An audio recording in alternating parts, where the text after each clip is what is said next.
1 aos Coríntios, capítulo 7, verso 1 em diante.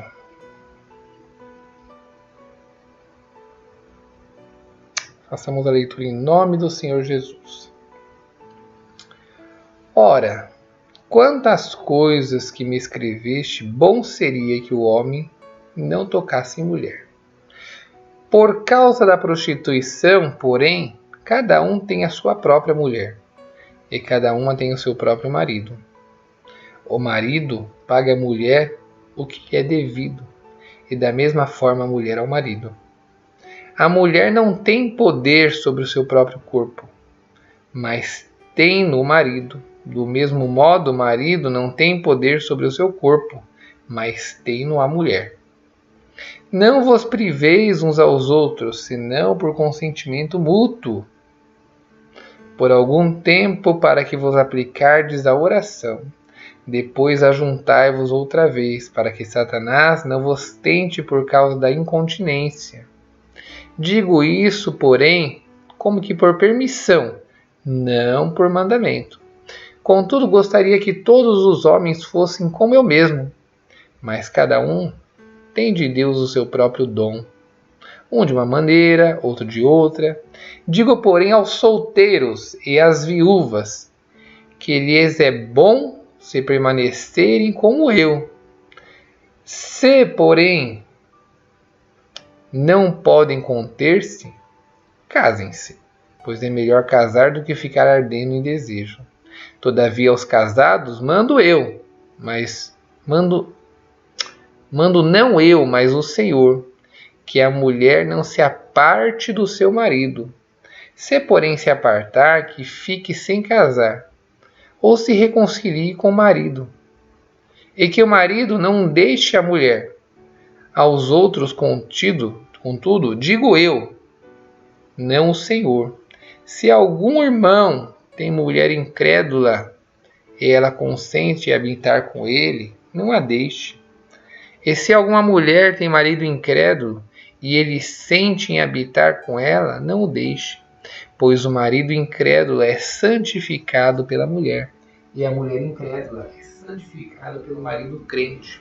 De outra sorte, os vossos filhos seriam impuros, mas agora são santos. Se, contudo, o descrente se apartar, aparte-se. Desse caso, o irmão ou a irmã não está sujeito à servidão. Deus o chamou para a paz. Mas vamos ler só até aqui, porque é gigantesco esse versículo, vai longe. A gente não está nem na metade ainda.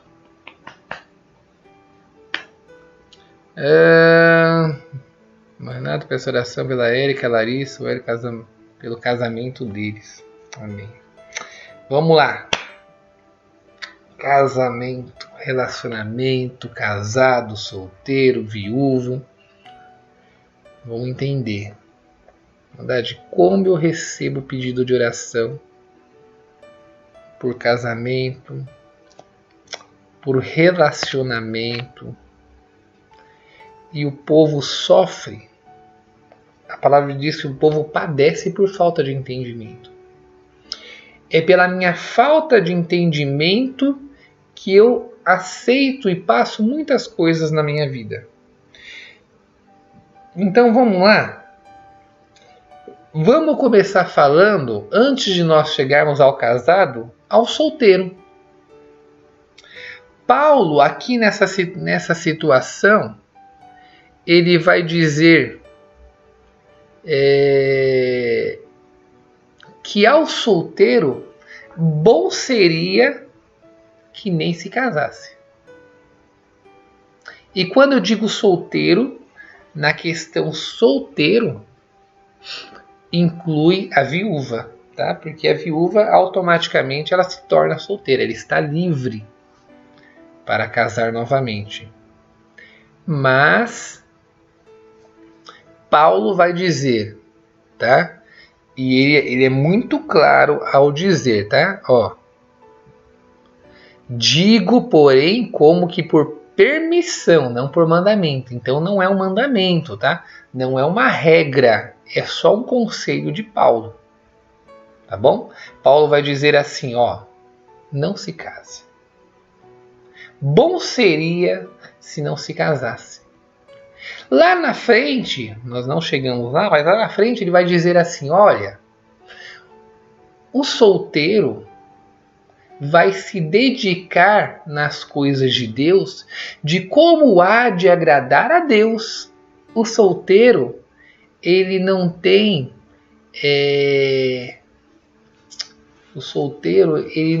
compromisso, ele não está preso com nada, tá? Ele não está preso, o solteiro, a viúva, até o viúvo, ele não está preso com nada. Ele tem as suas responsabilidades, mas ele não está preso com o seu parceiro. Irmandade, só quem é casado e trabalha na obra de Deus sabe o quanto um casamento atrapalha o nosso trabalho na obra. Atrapalha muito. A não ser que você case com um missionário doido, uma missionária doida, os dois têm o mesmo, assim como Priscila e Áquila, nós vamos achar na palavra de Deus. Priscila e Áquila mal se viam. Os dois eram extremamente evangelistas. Viviam cada um por um lado, trabalhando e se dedicando na obra de Deus. Mas o solteiro não tem esse compromisso, tá? Para a Irmandade ter uma ideia, eu já quase perdi meu casamento por causa da obra de Deus.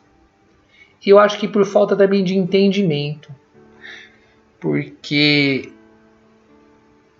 na minha cabeça eu dizia assim, não, a obra de Deus é em primeiro lugar, a obra de Deus, não, a minha família que espere, não sei o que. E nessa minha loucura, porque, Irmandade, eu amo servir a Deus. Eu amo. Quem me conhece pessoalmente sabe. Eu não penso meio, o pessoal fala assim, não penso duas vezes, eu não penso meio, assim, em questão de precisar servir a Deus, me jogo, nem ligo, não penso. E chegou uma época que eu mal parava em casa. Chegou uma época que todos os dias eu chegava na minha casa de madrugada, trabalhando na obra de Deus.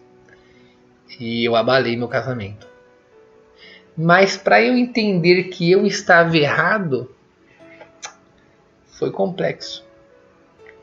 Até que um dia, um texto de 2 a Timóteo diz assim, que aquele que esquece da sua família, principalmente os da sua casa, é pior que um incrédulo e negou a sua fé. Então eu acordei. Eu vi o quanto eu estava destruindo a minha família. O quanto eu poderia fazer os meus filhos, as minhas filhas, ou a minha esposa, pegarem raiva da obra de Deus e se afastarem do Senhor pela minha loucura. Então até o servir a Deus precisa ser com entendimento. Então solteiros, solteiras, viúvos, viúvas, bom seria que se comprometesse somente para a obra de Deus. Porém, tá? Conselhos, ó. Porém, se não pode conter-se, casem-se. E aí ele explica o que é esse conter-se. Porque é melhor casar do que arder em desejo. Então se acredita que não vai suportar o desejo sexual, o desejo de querer ter alguém, principalmente homem, vai ficar olhando, não vai poder passar uma menina, uma mulher que vai estar olhando ali, é melhor então se casar. Se percebe que não vai conseguir suportar, então se casem. Porque é dado ao homem ter uma esposa, é dado à mulher ter um esposo. Entende? Então, aos solteiros, se não podem suportar, se casem. Aí chegou o momento de casar. Vou buscar a palavra. Irmandade do céu. Eu tenho uma bronca desse povo que fala, vou buscar a palavra para casamento. Como se achasse que Deus é um santo casamenteiro. Aí às vezes o pessoal vem pedir aconselhamento para casar. Eu vou dar um exemplo de um irmãozinho que veio aqui. há uns 4 anos atrás. Chegou ele e a namorada aqui. Teoricamente a noiva, né? Irmão, a gente vem pedir conselho porque a gente quer casar. Armandinho, um cara de criança. Um cara de criança mesmo. Sentou ali na minha cozinha. Ai, eu não sei se a Irmandade já percebeu, né? Eu não penso para falar. Eu falo porque eu acho melhor você sofrer com a verdade do que, sabe, eu ficar aqui enrolando e não falar e você não entender e aí depois você peca lá na frente porque não entendeu. Então eu prefiro que você sofra com a verdade. E aí eu fiz, mocinha, quantos anos você tem? Ela fez 17. Eu pensei, meu Deus, se fosse minha filha eu tinha dado uma surra. Mas, eu falei, 17 anos? Eu falei, você estuda? Ah, estudo.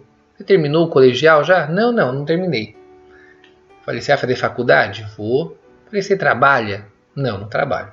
Aí eu olhei pra ele, irmão, você terminou agora, não terminou? Ah, terminei. Eu falei, você não tá prestando faculdade? Tô prestando. Eu falei, você trabalha? Não trabalho. Eu falei, vocês têm casa? Não tenho casa. Tem carro? Não tem casa. Os dois não trabalham, não tem casa.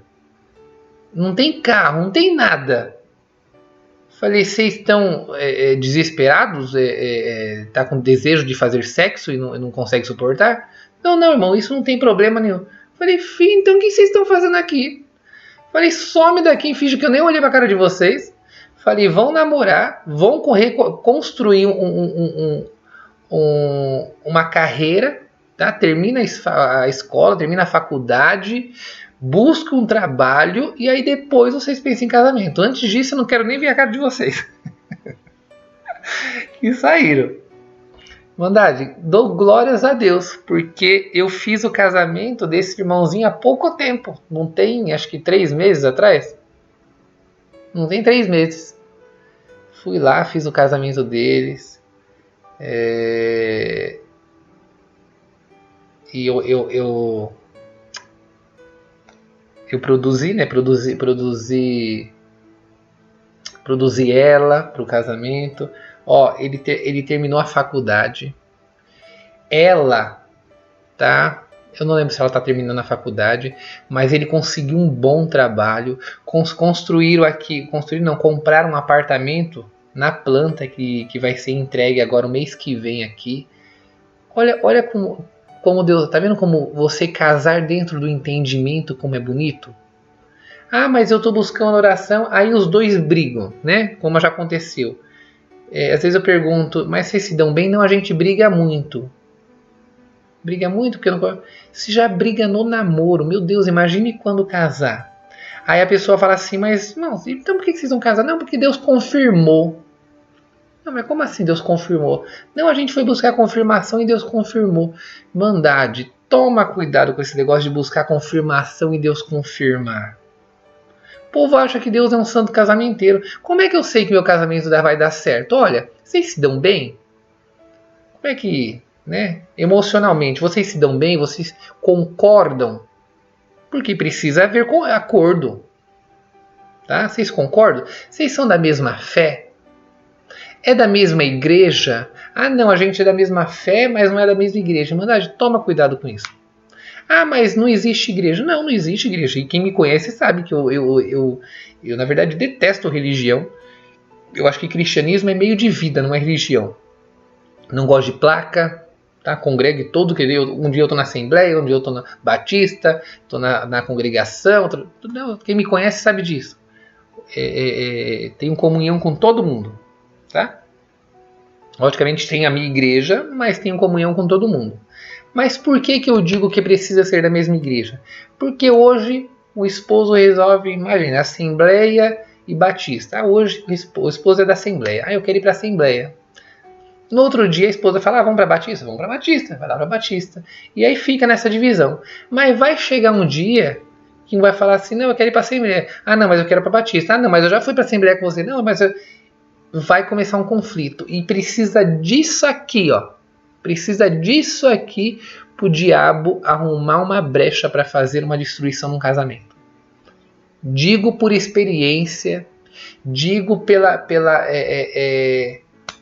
pelo tanto de aconselhamento que eu já fiz, precisa de um nada para o diabo entrar na vida, num casamento, num relacionamento e fazer uma ruaça.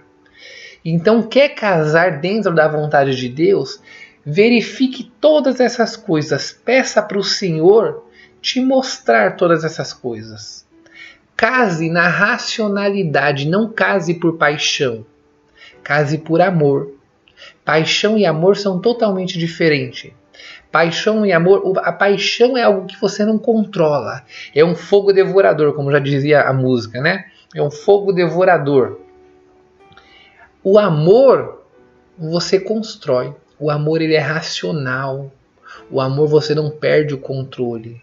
O amor você tem base, você tem toda uma construção de relacionamento para se criar o amor. Amor vem através do respeito mútuo.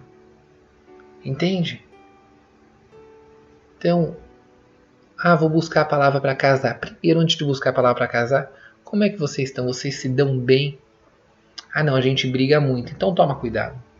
Primeiro vai se consertar, vai trabalhar essa briga para depois ir buscar a palavra e achar que Deus vai confirmar ali. Casados. Vamos falar dos casados agora. Tá? E casados, relacionamento. Primeiro, eu quero que vocês entendam uma coisa. Casamento, porque como acontece, né? Tem muita gente que vai falar assim, irmão, eu não sou casado no papel. E acontece muito, tá? Irmão, nós estamos em pecado. E eu falo, vocês estão em pecado? Por que vocês estão em pecado? Porque nós não somos casados no papel. Tá, vamos lá, vamos esclarecer isso. Na Bíblia não existe casamento em papel. Me acha na Bíblia onde está lá o casamento no papel. A Bíblia diz que nós devemos estar acordados com o nosso país, com as leis do nosso país. Há algum tempo atrás, não existia casamento se não fosse o quê? Registrado no civil. Hoje em dia, existe comunhão de bens. Não existe? Não existe o contrato de união estável? Existe. Então, se eu for casado dentro da união estável, eu também sou casado. Então, tome cuidado dessa questão de falar, eu estou em pecado porque nós moramos juntos. Aí vem sempre a pergunta, irmão, mas por que vocês moram juntos? A gente não teve condição de casar. Glória a Deus, louvado seja Deus, vocês não estão em pecado. Vocês não tiveram condição de casar. Por que está em pecado? Não estão juntos? Pela lei, 2 anos juntos já está casado. Tá? Você já tem todos os direitos da mesma forma de um matrimônio. Agora, como aconteceu com o irmãozinho outro dia aqui. Mas por que vocês não casaram? Não, né? Porque eu estava vendo se ia dar certo primeiro. Poxa, irmão, você tem problema mental? Como assim se vai dar certo primeiro? Não existe isso dentro do cristianismo. O que é o casamento para Deus? A palavra casar é conhecer, coabitar. Coabitar significa ter relação sexual. Então, para Deus, você se casa com aquele que você atribui uma relação sexual. Por isso que nós, o Evangelho diz para você tomar muito cuidado do sexo antes do casamento. Porque se você tiver uma relação antes do casamento, filho, você já está casado. Para Deus você já conheceu, você já coabitou, você já se casou, vocês já se tornaram um. Então não adianta ter a relação sexual e depois se afastar, não. Aquele é seu esposo agora. Aquele é sua esposa agora. Vocês vão ter que ficar juntos. Entendeu? Para Deus, o casamento é o ato sexual. Teve o ato sexual, está casado. Entende por que a gente fala tanto de não ter sexo antes do casamento? Porque se você teve o sexo, acabou. Você está casado. Agora você vai ter que se unir. Agora você vai ter que juntar os trapinhos. Entenderam a questão do casamento? Ponto. Casou. E agora, irmão Rafa?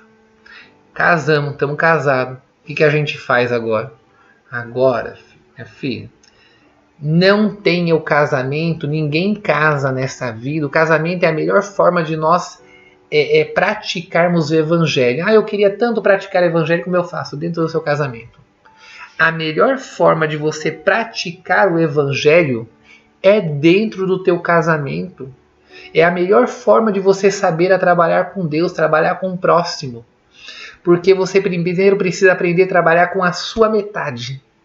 E trabalhar com a nossa metade, na verdade, é muito difícil. É muito complicado. Porque quando eu caso, eu tenho que ter isso na mente. Eu não estou casando para ser feliz. Ninguém que casa para ser feliz já está casando errado. Já vai entrar em decepção no primeiro baque. Ninguém casa para ser feliz. Você casa, grave isso na sua mente. Você casa para deixar a outra, para fazer uma outra pessoa feliz. E isso precisa ser mútuo. Quando você casa com o intuito de fazer a outra pessoa feliz, você vai se dedicar dia e noite pelo seu parceiro, pela sua parceira. Você vai se dedicar em oração, você vai se dedicar nos afazeres do dia a dia, você vai se dedicar emocionalmente, psicologicamente, financeiramente, você vai se dedicar no companheirismo, em tudo. Porque você está se dedicando para fazer o seu próximo, a sua metade. Fazer com que o seu companheiro, o seu parceiro, a sua parceira seja feliz. E se todo mundo fizesse isso, não haveríamos problemas em relacionamento. Eu não haveria pessoas me ligando, dizendo que estão com o casamento abalado. Aí vem a questão, mas eu me dedico e a outra pessoa não se dedica. Meu irmão, minha irmã, mais uma vez, você não casou para ser feliz, você casou para fazer uma outra pessoa feliz. Então, não faça aguardando retorno, faça a sua parte e espere que o Espírito Santo, através da sua atitude, através do seu falar, do seu andar, de tudo que você faz, vai trabalhar no outro coração e automaticamente, ainda que demore, a outra vai começar a te retribuir da mesma forma. Mas não faça já aguardando retorno, porque se Cristo fizesse por nós tudo o que Ele fez, aguardando que nós pudéssemos fazer por Ele, Ele nem teria feito. Não faça aguardando que o outro faça o mesmo por você, porque talvez isso nem aconteça. Então casei errado, pensasse lá atrás. Por isso que a escolha de um parceiro ou de uma parceira precisa ser através de muita oração, de muito entendimento, de muita comunhão com Deus. Porque depois que a escolheu, não há como voltar atrás. Então eu tenho que viver num casamento frustrado. Não é frustração, é uma questão de reconhecimento, de felicidade. Ser feliz não é aguardar que as pessoas te entreguem tudo para a sua vida. Ser feliz é entender o verdadeiro evangelho, entender o nosso propósito, por que estamos na terra, entender o que vivemos nesse mundo para cuidar de pessoas, para atrair pessoas para o Senhor, que vivemos nesse mundo com o único objetivo da felicidade. A nossa felicidade precisa ser em ver o meu próximo feliz. Irmandade, é tão bom quando a gente vê isso. É tão bom quando você descobre o sentido da felicidade. Quando você vê que cuidar de pessoas, que dar é muito melhor do que receber. É tão bom quando nós reconhecemos isso. Mas isso não significa também que se eu tenho um casamento onde há, por exemplo, agressão, que eu preciso suportar isso. A Bíblia não diz isso. A Bíblia não diz que eu tenho que suportar todas as coisas, que eu tenho que apanhar e aguentar calado. Não diz. Irmandade, nesse último mês, eu vi cada absurdo. Nesse último mês, eu vou dizer aqui, eu vou relatar porque eu não vou citar nome, mas olha que situação. Nesse último mês, eu vi irmã, na verdade, nós descobrimos através da filha. Contato com a minha filha. Uma menina de 15 anos, ela e uma irmã mais nova. Ela assumiu, minha filha do lado, assumiu que o pai já abusou dela, já abusou da filha, já ameaçou com faca, e a mãe evangélica retardada, e vou dizer dessa forma, vocês vão entender por quê, disse para a filha que a filha tem que perdoar o pai, para não ligar o que o pai fez. E o pai continua com o intuito de abusar das filhas. E a evangélica retardada diz que as filhas precisam perdoar o pai. Não, isso é um evangelho louco. Evangelho louco. Porque esse homem ele precisa ser denunciado, esse homem ele precisa ser preso, e aí sim eu estarei cumprindo o evangelho. Porque o evangelho não é isso. Não é alguém viver sob escravidão. O evangelho não é uma pessoa ter que viver apanhando ou sendo maltratada e a pessoa ter que suportar isso. Porque diz, não, essa é a vontade de Deus. Não, essa não é a vontade de Deus. Não é a vontade de Deus. A vontade de Deus é que nós vivamos bem. O perdoar não é criar relacionamento. Nós já explicamos isso aqui várias vezes. Deus já deu de falar isso várias vezes. Perdoar não traz relacionamento de volta. Perdoar, eu tiro a mágoa de dentro de mim, mas não aguardo mais nada de bom dessa pessoa. Aí eu te perdoo, mas faz o seguinte, toma a sua vida, eu vou tomar em mim, eu não vou ter mais contato com você, para eu não ter sentimento de mágoa, porque a mágoa não entra no céu. Então, ó, eu vou para aquele lado, você vai para lá, tá? Eu vou para cá. E esquece, isso é perdoar. Não é trazer relacionamento de volta, não é? Vamos abraçar, vamos perdoar. Não é isso. A palavra perdoar significa não aguardar expectativas. Você larga o pescoço da pessoa. Você larga. Olha, eu vou largar o seu pescoço, então faz o seguinte, você vai para lá que agora eu vou para cá. Isso é perdoar. Entendem? Não é viver em sofrimento. Então, se o teu esposo te bate, vai lá denunciar. Eu tenho medo, procura alguém que vai te trazer proteção, procura a família, tá? Pode me mandar mensagem, me manda mensagem. Existem várias formas de acabar com o relacionamento, protegendo a vida. A Bíblia te dá várias opções de separação. Ela não te dá a opção de casar novamente, entenda. Ela te dá opções de separação. Casar novamente, aí a gente vai ter que conversar bastante, porque envolve muita coisa. Mas de separação, ninguém precisa viver em sofrimento. Ninguém precisa viver coagido. Ninguém precisa viver numa situação de perigo, trazendo risco para a sua vida. Ninguém precisa. É muito melhor que separe. O irmão me mandou mensagem esses dias. Me mandou, sei lá, uns 30, juntando tudo, dava uns 30 minutos de mensagem. E eu ouvi várias vezes a mesma mensagem. Porque cada áudio que ele me mandava, ele falava muito mal da esposa, dizia que a esposa era ruim, dizia que a esposa era uma mulher má, não era de Deus. E eu fiquei conversando com Deus, falei, Senhor, o que eu respondo para esse homem? Nossa, pensei, falei, Senhor, orei, mas aquilo, o Senhor não mudava a minha forma de pensar. Então eu falei, meu irmão, fala o seguinte, dá um jeito de separar da sua esposa. Dá um jeito de separar da sua esposa. Porque se vocês dois morrerem com essa mágoa que vocês têm um do outro, os dois vão pro inferno. Dá um jeito de separar. É melhor que vocês se separem. Escandaliza entre a Irmandade? Vai haver, era da CCB então? Vai haver escândalo entre a Irmandade, mas é melhor haver escândalo entre a Irmandade e vocês se reconciliarem com Deus do que vocês morrerem deixando tudo bonitinho, né? Quem olha de fora tá tudo bonito, mas dentro tá tudo errado e os dois vão pro inferno. Então é melhor corrigir. Melhor que escandalize do lado de fora, mas se conserte com Deus. Ou os dois vão ter que sentar e resolver o relacionamento. Vocês estão entendendo, Irmandade?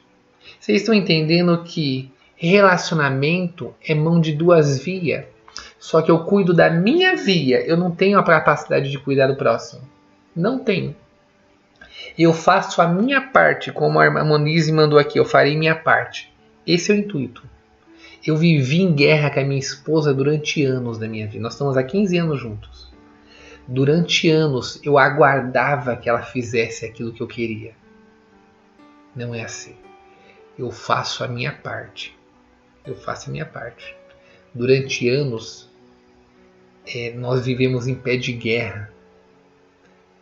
Para a Irmandade ter uma ideia, as minhas filhas chegaram a pedir que a gente se separasse de tanto pé de guerra que a gente vivia. Até eu entendi que eu tinha que fazer a minha parte. E passei a fazer minha parte. Passei a cuidar da minha esposa. Passei a agradá-la. Passei a orar pela minha esposa, pelas minhas filhas. Passei a trabalhar a fé em casa. Ainda que eu não tinha isso de volta. E não tive durante muito tempo. Mas eu fazia a minha parte. Até o dia que eu comecei, eu chamava minhas filhas e falava assim para as minhas filhas assim: eu vou ensinar vocês a batalhar em silêncio. Pegava minhas filhas, se trancava dentro do meu quarto e falava assim: vou ensinar vocês a trabalhar, a batalhar de joelho. Ajoelhava com as minhas filhas e a gente orava pela mãe delas, pela minha esposa. E vimos junto Deus trabalhar. Vimos juntos Deus reconstituir o meu casamento. Vimos juntos Deus reconstituir a nossa família. Vimos o operar de Deus. Alicercei as minhas filhas na fé. Porque elas puderam ver que Deus opera através da oração. Eu quero que vocês entendam. Casamento é mão de duas vias. Mas você só tem responsabilidade de uma. A outra não está nas suas mãos. A outra não é sua responsabilidade. Mas cuida da sua via. Cuida daquilo, cuida do teu casamento. Cuida dos teus filhos. Tudo que você fizer, faça como se fosse para o Senhor. Não aguarda nenhum retorno. Não aguarda nada de volta. Representa Jesus Cristo no teu casamento. Para que quando seu esposo, a sua esposa, se algum dia for falar, vai dizer assim: olha, eu vou dizer uma coisa para vocês, eu não tenho do que falar da minha esposa, do meu esposo. Porque verdadeiramente ela é uma serva, ela é um servo de Deus. Porque ela cuida do meu casamento. E eu estou errado. Eu não tenho o que falar dela. Mas ela cuida. Ele cuida do casamento. Entende? Faça a tua parte. Faça da forma que você gostaria que fosse para você. Ah, mas eu tenho raiva. Eu tenho ódio. Cura isso dentro de você. E a cura só vem através do cuidado. Se ame. Para que você venha amar outra pessoa como a ti mesmo, primeiro você precisa se amar. Você precisa se reconhecer. Você precisa trabalhar isso dentro de você. E o nosso tempo já foi. Só vou finalizar com uma coisa que Paulo diz aqui, ó, lá na frente.